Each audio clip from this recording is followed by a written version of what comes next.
Hi friends, welcome back to my channel. ಎಲ್ಲರೂ ಹೇಗಿದ್ದೀರಾ? ಚೆನ್ನಾಗಿದ್ದೀರಾ ಅಂತ ಭಾವಿಸ್ತಾ ಫ್ರೆಂಡ್ಸ್, ಬನ್ನಿ ಇವತ್ತು ತೆಂಗಿನಕಾಯಿಂದ ಕೊಬ್ಬರಿ ಎಣ್ಣೆ ಮಾಡೋದು ಹೇಗೆ ಅಂತ ತೋರಿಸ್ತಾ ಇದ್ದೀನಿ. ನಾವು ದೇವಸ್ಥಾನಗಳಿಗೆ ಹೋದಾಗ ಅಥವಾ ಮನೆಗೆ ಯಾವುದಾದ್ರೂ ಫಂಕ್ಷನ್ ಮಾಡಿದಾಗ ಇಲ್ಲ ಹಬ್ಬ ಹರಿದಿನ ಅಂದರೆ ತೆಂಗಿನಕಾಯಿ ತುಂಬ ಮಿಕ್ಕೋಗ್ಬಿಡುತ್ತೆ ಫ್ರೆಂಡ್ಸ್. ತುಂಬ ಸ್ವೀಟ್ಸ್ ಮಾಡ್ಬೋದು, ಎಷ್ಟೋ ವೆರೈಟಿ ಸ್ವೀಟ್ಸ್ ಮಾಡ್ಬೋದು. ಹಾಗೆ ಈ ರೀತಿ ಕೂಡ ಕೊಬ್ಬರಿ ಎಣ್ಣೆ ಕೂಡ ಮನೆಯಲ್ಲೇ ನಾವು ಮಾಡಿಕೊಂಡ್ರೆ ತುಂಬ ಚೆನ್ನಾಗಿರುತ್ತೆ. ಯಾವುದೇ ಪದಾರ್ಥಗಳನ್ನು ಕೂಡ ವೇಸ್ಟ್ ಮಾಡಬಾರ್ದು. ಹಾಗಾಗಿ ತೆಂಗಿನಕಾಯಿ ಬಳಸ್ಕೊಂಡು ಕೊಬ್ಬರಿ ಎಣ್ಣೆ ಮಾಡೋಣ. ಮೊದಲಿಗೆ ನಾವು ಒಂದು ಪಾತ್ರೆ ಇಟ್ಕೊಂಡು ಪಾತ್ರೆಗೆ ತೆಂಗಿನಕಾಯಿನೆಲ್ಲ ಚಿಕ್ಕ ಚಿಕ್ಕದಾಗಿ ಕಟ್ ಮಾಡ್ಕೋಬೇಕು. ತುಂಬ ಚಿಕ್ಕ ಚಿಕ್ಕದಾಗಿ ಅಂತ ಏನಿಲ್ಲ ಫ್ರೆಂಡ್, ನಾವು ಮಿಕ್ಸಿ ಜಾರ್ಗೆ ಹಾಕೋದ್ರಿಂದ ಮೀಡಿಯಮ್ ಆಗಿ ಎಷ್ಟಾಗುತ್ತೋ ಅಷ್ಟನ್ನ ಕಟ್ ಮಾಡ್ಕೊಳ್ಳೋಣ.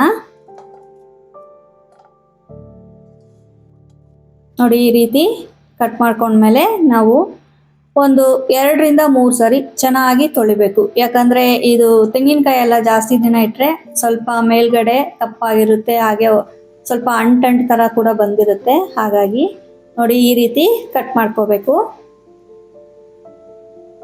ನೆಕ್ಸ್ಟ್ ನಾವು 1-2 ಸರಿ ಚೆನ್ನಾಗಿ ತೊಳ್ಕೋಬೇಕು.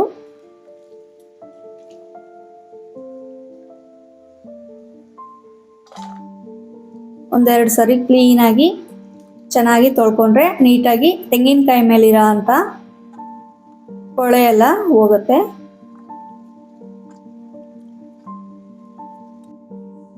ನೋಡಿ, ಈ ರೀತಿ ಚೆನ್ನಾಗಿ ತೊಳೆದಿಟ್ಕೋಬೇಕು. ನೆಕ್ಸ್ಟ್ ಇವಾಗ ಒಂದು ಮಿಕ್ಸಿ ಜಾರ್ ತಗೊಂಡು ಮಿಕ್ಸಿ ಜಾರಿಗೆ ಎಷ್ಟಾಗುತ್ತೋ ಅಷ್ಟನ್ನು ಹಾಕ್ಕೊಬೇಕು. ಹಾಕ್ಕೊಂಡು ಕ್ಲೀನಾಗಿ 1 ಗ್ಲಾಸಷ್ಟು ನೀರು ಹಾಕ್ಕೊಂಡು ಚೆನ್ನಾಗಿ ಗ್ರೈಂಡ್ ಮಾಡ್ಕೋಬೇಕು. ನೋಡಿ, ಈ ರೀತಿ ಚೆನ್ನಾಗಿ ನುಣ್ಣಗೆ ಗ್ರೈಂಡ್ ಮಾಡ್ಕೋಬೇಕು. ನೆಕ್ಸ್ಟ್ ಒಂದು ಪಾತ್ರೆ ಇಟ್ಕೊಂಡು ಆ ಪಾತ್ರೆಗೆ ಒಂದು ಕಾಟನ್ ಬಟ್ಟೆ, ವೈಟ್ ಕಾಟನ್ ಬಟ್ಟೆ ಹಾಕ್ಕೊಂಡು ನಾವು ಅದನ್ನು ಶೋಧಿಸ್ಕೋಬೇಕು.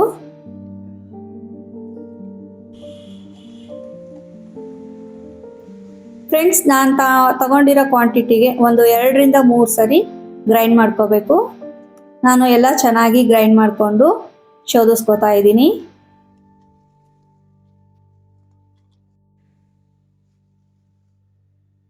ನೋಡಿ, ಈಗ 2ನೇ ಬ್ಯಾಚ್ ಕೂಡ ನಾನು ಈಗಲೇ ಸೇರಿಸ್ಕೊಂಡು ಚೆನ್ನಾಗಿ ಹಿಂಡ್ಕೋತೀನಿ.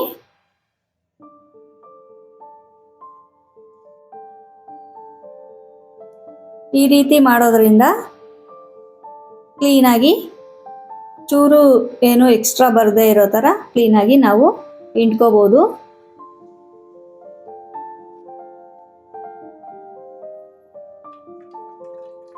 ತೆಂಗಿನಕಾಯಿ ಹಾಲಂತೂ ತುಂಬ ಗಟ್ಟಿಯಾಗಿ ಬಂದಿತ್ತು ಫ್ರೆಂಡ್, ತುಂಬ ಚೆನ್ನಾಗಿತ್ತು.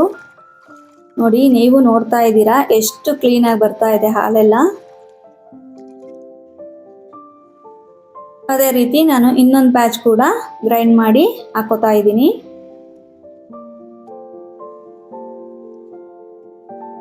ನಾವು ತೆಂಗಿನಕಾಯಿ ಎಷ್ಟಿರುತ್ತೋ ಅಷ್ಟನ್ನು ಚೆನ್ನಾಗಿ ಗ್ರೈಂಡ್ ಮಾಡಿಕೊಂಡ್ರೆ ನಮಗೆ ಕೊಬ್ಬರಿ ಎಣ್ಣೆ ಅನ್ನೋದು ತುಂಬ ಜಾಸ್ತಿ ಸಿಗುತ್ತೆ ಫ್ರೆಂಡ್ಸ್. ನೋಡಿ, ಈಗ ಎಲ್ಲ ಕ್ಲೀನಾಗಿ ಹಾಲನ್ನು ಹಿಂಡ್ತಾ ಇದ್ದೀನಿ. ನೆಕ್ಸ್ಟ್ ಈಗ ಹಿಂಡಿರೋ ಅಂತ ಎಲ್ಲ ತೆಂಗಿನಕಾಯಿದು ಪುಡಿ ಎಲ್ಲ ಇರುತ್ತಲ್ಲ, ಅದನ್ನು ಕೂಡ ನಾವು ಇನ್ನೊಂದು ಸರಿ ನೀರು ಹಾಕ್ಕೊಂಡು ಚೆನ್ನಾಗಿ ಗ್ರೈಂಡ್ ಮಾಡ್ಕೋಬೇಕು.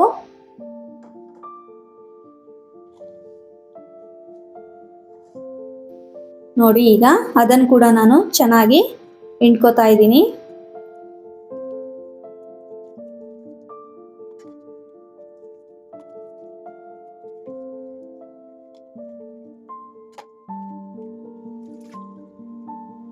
ಈಗ ಫೈನಲ್ ಆಗಿ ನನಗೆ ಹಾಲು ಒಂದು ಪಾತ್ರೆ ತುಂಬ ಬಂದಿದೆ ಫ್ರೆಂಡ್ಸ್. ನಾನು ಮಾಡ್ತಾ ಇರೋ ರೆಸಿಪಿಗಳೆಲ್ಲ ನಿಮಗೆ ಇಷ್ಟ ಆಗ್ತಾ ಇದೆಯಾ? ಇಷ್ಟ ಆಗ್ತಾ ಇದ್ದರೆ ಪ್ಲೀಸ್ ಲೈಕ್ ಮಾಡಿ, ಶೇರ್ ಮಾಡಿ, ಹಾಗೆ ಸಬ್ಸ್ಕ್ರೈಬ್ ಮಾಡಿಕೊಂಡು ಸಪೋರ್ಟ್ ಮಾಡಿ ಫ್ರೆಂಡ್ಸ್. ಇನ್ನೂ ಹೊಸ ರೆಸಿಪಿಗಳನ್ನ ಮಾಡೋಕ್ಕೆ ನಮಗೂ ಕೂಡ ಮೋಟಿವೇಶನ್ ಸಿಗುತ್ತೆ ಅಂತ ಹೇಳ್ತಾ ನೆಕ್ಸ್ಟ್ ಸ್ಟೆಪ್ಪಲ್ಲಿ ಏನಿದೆ ಅಂತ ನೋಡೋಣ. ನೋಡಿ, ಈಗ ಇದು ತೆಂಗಿನಕಾಯಿದೆಲ್ಲ ಪುಡಿ ಇರುತ್ತಲ್ಲ, ಇದನ್ನು ನಾವು ಬೇಕಾದರೆ ಗಿಡಗಳಿಗೆ ಹಾಕೋಬೋದು ಫ್ರೆಂಡ್ಸ್. ಯಾವುದು ವೇಸ್ಟ್ ಆಗಬಾರ್ದು, ಗಿಡಗಳು ಚೆನ್ನಾಗಿ ಬರುತ್ತೆ. ನೋಡಿ, ಈಗ ಒಂದು ಪಾತ್ರೆ ಫುಲ್ ಹಾಲು ಸಿಕ್ಕಿದೆ ನನಗೆ. ನೋಡ್ತಾ ಇರ್ಬೋದು ಎಷ್ಟು ಗಟ್ಟಿಯಾಗಿ ಬಂದಿದೆ ಅಂತ.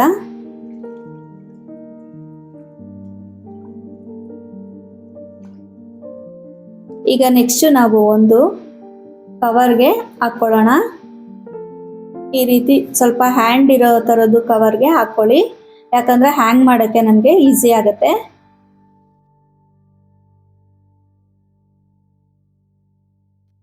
ಫ್ರೆಂಡ್ಸ್, ತೆಂಗಿನ ಮರ ಅಂದ್ರೇ ಯಾವುದು ಪದಾರ್ಥ ವೇಸ್ಟ್ ಆಗಲ್ಲ. ತೆಂಗಿನ ಮರ ಅಂದರೆ ಎಲ್ಲ ಪದಾರ್ಥನೂ ನಮಗೆ ಯೂಸ್ ಆಗುತ್ತೆ. ನೋಡಿ, ಈಗ ಹಾಲನ್ನು ನಾನು ಅರ್ಧ ಭಾಗದಷ್ಟು ಹಾಕೋತಾ ಇದ್ದೀನಿ. ಈಗ ಸ್ವಲ್ಪ ಈಸಿಯಾಗಿ ಸ್ವಲ್ಪ ಸ್ಪೇಸ್ ಬಿಟ್ಕೊಂಡು ಕಟ್ಕೋಬೇಕಾಗತ್ತೆ. ಯಾಕಂದರೆ ಫುಲ್ ಟೈಟಾಗಿ ಕಟ್ಟಿದ್ರೆ ಅದು ನೀರು ಮತ್ತು ಹಾಲು ಸಪ್ರೇಟ್ ಆಗೋಕ್ಕಾಗಲ್ಲ. ಹಾಗಾಗಿ ಸ್ವಲ್ಪ ಲೂಸಾಗಿ ಕಟ್ಕೋಬೇಕು.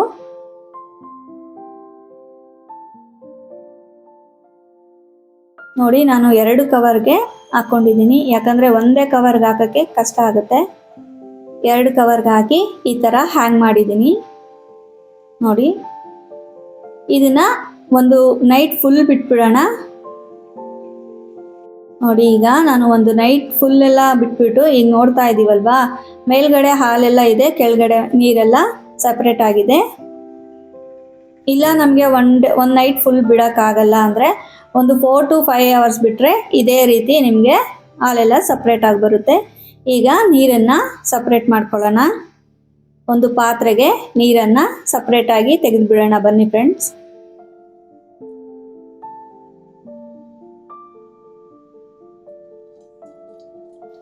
ನೋಡಿ, ಈ ರೀತಿ ಚಿಕ್ಕದಾಗಿ ಕಟ್ ಮಾಡಿಕೊಂಡು ಫುಲ್ಲು ನೀರು ಲಾಸ್ಟ್ವರೆಗೂ ನೀರನ್ನು ತೆಕ್ಕೊಂಬಿಡ್ಬೇಕು.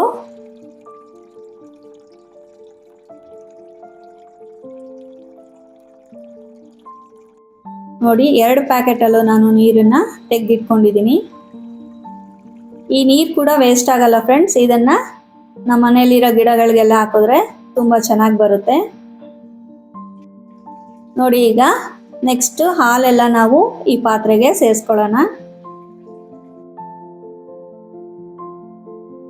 ಇದನ್ನು ಕೂಡ ಚೆನ್ನಾಗಿ ಹಿಂಡ್ಕೋಬೇಕು.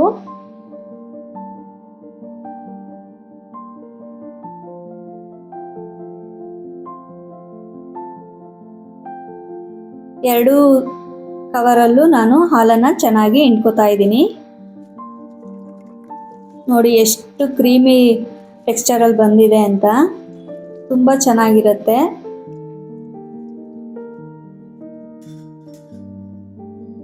ಈಗ ನೆಕ್ಸ್ಟ್ ನಾವು ಇದನ್ನೆಲ್ಲ ಚೆನ್ನಾಗಿ ಮಿಕ್ಸ್ ಮಾಡಿಕೊಂಡು ಸ್ಟವ್ ಮೇಲೆ ಇಡೋಣ.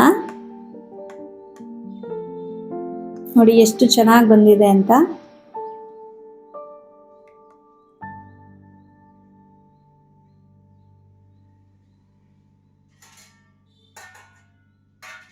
ಈಗ ನಾವು ಸ್ಟವ್ ಮೇಲೆ ಇಟ್ಕೊಂಡು ಸ್ವಲ್ಪ ಉರಿ ಜಾಸ್ತಿ ಮಾಡಿಕೊಂಡು ಚೆನ್ನಾಗಿ ಮಿಕ್ಸ್ ಮಾಡ್ಕೋಬೇಕು.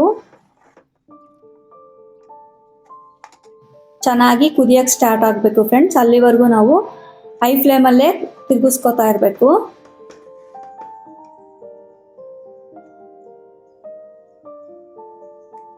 ನೋಡಿ, ಈ ರೀತಿ ಚೆನ್ನಾಗಿ ಸಿಡಿತಾ ಇದೆ ಎಂದಾಗ ನಾವು ಮೀಡಿಯಂ ಫ್ಲೇಮ್ ಮಾಡಿ ಒಂದು 5 ನಿಮಿಷ ಮುಚ್ಚಿಟ್ಬಿಡೋಣ.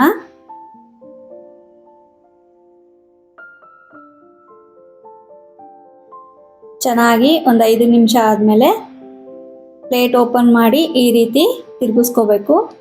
ನೋಡಿ, ಕುದೀತಾ ಇದೆ. ಈಗ ಜಾಸ್ತಿ ಸಿಡಿತಾ ಇದೆ ಎಂದಾಗ ನಾವು ಪ್ಲೇಟ್ ಮುಚ್ಕೊಂಡು ಇನ್ನೊಂದು 5 ನಿಮಿಷ ಕುದಿಸ್ಕೊಳ್ಳೋಣ.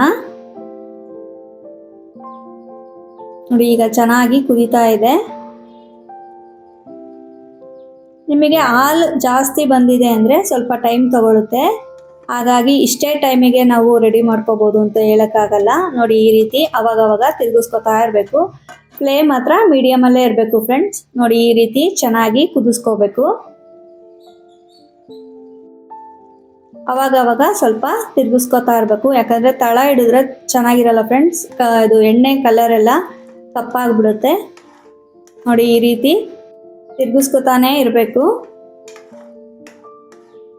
ನಮಗೆ ಕೊಬ್ಬರಿ ಎಣ್ಣೆ ರೆಡಿ ಆಗೋಕ್ಕೆ ಒಂದು 15 to 20 ಮಿನಿಟ್ಸ್ ಬೇಕೇ ಬೇಕು. ಯಾಕಂದರೆ ನಾವು ಫ್ಲೇಮ್ ಕಡಿಮೆನಲ್ಲೇ ಮಾಡ್ಕೊಳ್ಳೋದ್ರಿಂದ ಟೈಮ್ ಬೇಕಾಗುತ್ತೆ. ನೋಡಿ ಈಗ ಆಲ್ಮೋಸ್ಟ್ ಎಲ್ಲ ಗಟ್ಟಿಯಾಗಿದೆ. ಈಗ ನಾವು ಈ ಕನ್ಸಿಸ್ಟೆನ್ಸಿಗೆ ಬಂದಾಗ ನಾವು ಫ್ಲೇಮ್ನ ಸ್ವಲ್ಪ ಕಮ್ಮಿ ಮಾಡ್ಕೋಬೇಕು. ಲೋ ಫ್ಲೇಮು ಅಲ್ಲ ಅಥವಾ ಮೀಡಿಯಮು ಅಲ್ಲ, ಆ ಥರ ಫ್ಲೇಮ್ ರೆಡಿ ಮಾಡ್ಕೋಬೇಕು. ನೋಡಿ ಈ ಥರ ಕುದೀತಾ ಇದೆ. ನೋಡಿ ಫ್ರೆಂಡ್ಸ್, ಈಗ ಆಲ್ಮೋಸ್ಟ್ ಗಟ್ಟಿ ಆಗ್ತಾ ಬಂದಿದೆ. ಈಗ ನಾವು ತಿರುಗಿಸ್ಕೊಂಡು ನಾವು ಒಂದು ಕನ್ಸಿಸ್ಟೆನ್ಸಿಗೆ ಬರುತ್ತೆ. ನೋಡಿ ಈ ರೀತಿ ಬರುತ್ತೆ.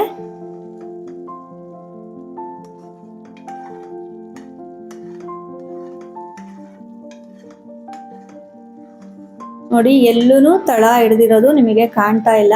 ಇದೇ ರೀತಿ ನೀವು ಚೆನ್ನಾಗಿ ತಿರುಗಿಸ್ಕೊಂಡು ಗಟ್ಟಿ ಮಾಡ್ಕೋಬೇಕು. ನೋಡಿ ಫ್ರೆಂಡ್ಸ್, ಆಲ್ಮೋಸ್ಟ್ ಆಲ್ರೆಡಿ ಎಲ್ಲ ಗಟ್ಟಿ ಆಗಿದೆ. ಸೈಡಲ್ಲೆಲ್ಲ ನಿಮಗೆ ಕಾಣ್ತಾ ಇರ್ಬೋದು, ಎಣ್ಣೆ ಬಿಡ್ತಾ ಬರ್ತಾ ಇದೆ. ಈ ರೀತಿ ಆದಾಗ ನೀವು ಫ್ಲೇಮನ್ನು ಕಮ್ಮಿ ಮಾಡ್ಕೊಂಬಿಡಿ, ಯಾಕಂದರೆ ಇಲ್ಲಾಂದರೆ ತಳ ಹಿಡಿಯೋ ಚಾನ್ಸಸ್ ಜಾಸ್ತಿ ಇರುತ್ತೆ. ನೋಡಿ ಆಲ್ಮೋಸ್ಟ್ ಎಣ್ಣೆ ಬಿಡ್ತಾ ಇದೆ. ಕೊಬ್ಬರಿ ಎಣ್ಣೆ ಕೂಡ ತುಂಬ ಚೆನ್ನಾಗಿ ಘಮ ಬರ್ತಾ ಇತ್ತು ಫ್ರೆಂಡ್ಸ್. ನಾವು ಮನೆಯಲ್ಲೇ ಇರೋ ಪದಾರ್ಥಗಳನ್ನ ಬಳಸ್ಕೊಂಡು ಮನೇಲಿ ಕೂಡ ನಾವು ಕೊಬ್ಬರಿ ಎಣ್ಣೆ ಮಾಡಿಕೊಂಡ್ರೆ ನಮಗೆ ಪ್ಯೂರ್ ಕೋಕೋನಟ್ ಆಯಿಲ್ ಸಿಗುತ್ತೆ, ಪರಿಶುದ್ಧ ಕೊಬ್ಬರಿ ಎಣ್ಣೆ ಸಿಗುತ್ತೆ ಅಂತಲೇ ಹೇಳ್ಬೋದು. ನೋಡಿ ಆಲ್ಮೋಸ್ಟ್ ಕೊಬ್ಬರಿ ಎಣ್ಣೆ ಎಲ್ಲ ಬರ್ತಾ ಇದೆ. ಜಾಸ್ತಿ ಕಪ್ಪಾಗಕ್ಕೆ ಬಿಡಬೇಡಿ, ಯಾಕಂದರೆ ಕಪ್ಪಾದಷ್ಟು ನಮಗೆ ಎಣ್ಣೆ ಜಾಸ್ತಿ ಬಣ್ಣ ಚೇಂಜ್ ಆಗಿಬಿಡುತ್ತೆ. ನೋಡಿ ಆಲ್ಮೋಸ್ಟ್ ಎಣ್ಣೆ ರೆಡಿ ಆಗಿದೆ.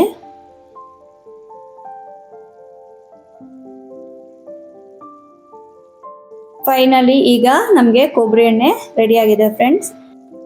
ನೆಕ್ಸ್ಟ್ ನಾವು ಒಂದು ಪಾತ್ರೆಗೆ ಶೋಧಿಸ್ಕೊಳ್ಳೋಣ. ನೋಡಿ ಗೊತ್ತಾಗ್ತಾ ಇದೆ ಅನಿಸುತ್ತೆ ನಿಮಗೆ, ಎಣ್ಣೆ ಎಲ್ಲ ತೇಲಿ ಬಂದಿದೆ.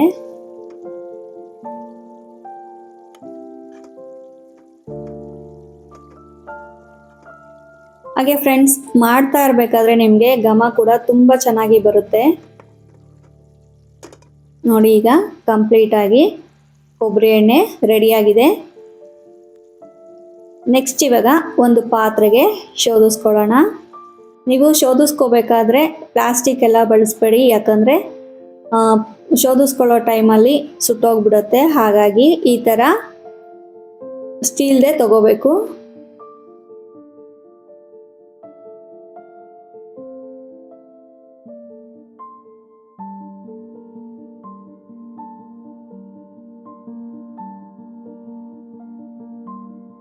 ನೋಡಿ ಎಣ್ಣೆ ರೆಡಿಯಾಗಿದೆ.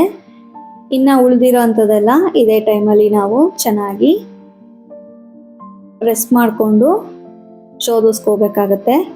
ಯಾಕಂದರೆ ಒಂದು ಚೂರೂ ಅದರಲ್ಲಿ ಉಳಿಯಲ್ಲ ಫ್ರೆಂಡ್ಸ್. ಆ ರೀತಿ ಚೆನ್ನಾಗಿ ಎಣ್ಣೆ ನಮಗೆ ಬರುತ್ತೆ. ನೋಡಿ ಈಗ ಫೈನಲಿ ಎಲ್ಲನೂ ನಾನು ಇದೇ ರೀತಿ ರೆಡಿ ಮಾಡ್ಕೊಂಡಿದ್ದೀನಿ. ನೋಡಿ ಇದು ಕೂಡ ವೇಸ್ಟ್ ಆಗಲ್ಲ. ನಿಮಗೆ ಕೈಗೆ ಕಾಲಿಗೆ ಸ್ಕ್ರಬ್ಬರ್ ಥರ ಯೂಸ್ ಮಾಡ್ಕೋಬೋದು, ಯಾವುದು ವೇಸ್ಟ್ ಆಗಲ್ಲ. ಓಕೆ ಫ್ರೆಂಡ್ಸ್, ಈಗ ಸ್ವಲ್ಪ ತಣ್ಣಗಾಗಕ್ಕೆ ಬಿಟ್ಬಿಡೋಣ. ನೋಡಿ ಈಗ ಕೊಬ್ಬರಿ ಎಣ್ಣೆ ಎಷ್ಟು ಚೆನ್ನಾಗಿ ಕಾಣ್ತಾ ಇದೆ, ಹಾಗೆ ಘಮ ಕೂಡ ತುಂಬ ಚೆನ್ನಾಗಿ ಬರ್ತಾ ಇತ್ತು ಫ್ರೆಂಡ್ಸ್. ನೀವು ಒಂದ್ಸರಿ ಟ್ರೈ ಮಾಡಿ, ತುಂಬ ಚೆನ್ನಾಗಿ ಬರುತ್ತೆ. ಮನೆಯಲ್ಲೇ ನಾವು ಕೊಬ್ಬರಿ ಎಣ್ಣೆ ಮಾಡಿಕೊಂಡ್ರೆ ಎಷ್ಟು ಚೆನ್ನಾಗಿರುತ್ತೆ ಅಂತ. ನೋಡಿ ಈಗ ಕಂಪ್ಲೀಟಾಗಿ ತಣ್ಣಗಾಗಿದೆ. ನೆಕ್ಸ್ಟ್ ಇವಾಗ ಒಂದು ಗ್ಲಾಸ್ ಬಾಟಲ್ ತಗೊಂಡು ಬಾಟಲ್ಗೆ ಶೋಧಿಸ್ಕೊಳ್ಳೋಣ. ನೋಡಿ ಎಷ್ಟು ಪ್ಯೂರಾಗಿ ಕೊಬ್ಬರಿ ಎಣ್ಣೆ ಬಂದಿದೆ. ನೋಡಿ ಫ್ರೆಂಡ್ಸ್, ಒಂದು ಬಾಟಲ್ ತುಂಬ ಕಂಪ್ಲೀಟಾಗಿ ನನಗೆ ಇನ್ನೂ ಸ್ವಲ್ಪ ಕೊಬ್ಬರಿ ಎಣ್ಣೆ ಉಳಿದಿದೆ ಫ್ರೆಂಡ್ಸ್. ನೋಡ್ತಾ ಇರ್ಬೋದು, ಆಲ್ಮೋಸ್ಟ್ ಒಂದು ಅರ್ಧ kgಗೆ ಹತ್ತತ್ರ ಬಂದಿತ್ತು ಅಂತಲೇ ಹೇಳ್ಬೋದು. ಒಂದು 4-5 ತೆಂಗಿನಕಾಯಿ ಹೋಳಿಂದ ಇಷ್ಟು ಕೊಬ್ಬರಿ ಎಣ್ಣೆ ಮಾಡ್ಕೋಬೋದು, ನಾವು ಮನೆಯಲ್ಲೇ ಮಾಡ್ಕೋಬೋದು. ನೋಡಿ ಎಷ್ಟು ಪ್ಯೂರ್ ಆಗಿ ಕಾಣ್ತಾ ಇದೆ ಅಲ್ಲ. ಓಕೆ ಫ್ರೆಂಡ್ಸ್, ಈ ವಿಡಿಯೋ ನಿಮಗೆ ಇಷ್ಟ ಆದರೆ ಪ್ಲೀಸ್ ಲೈಕ್ ಮಾಡಿ, ಶೇರ್ ಮಾಡಿ, ಹಾಗೆ ಸಬ್ಸ್ಕ್ರೈಬ್ ಮಾಡಿಕೊಂಡು ಸಪೋರ್ಟ್ ಮಾಡಿ ಫ್ರೆಂಡ್ಸ್.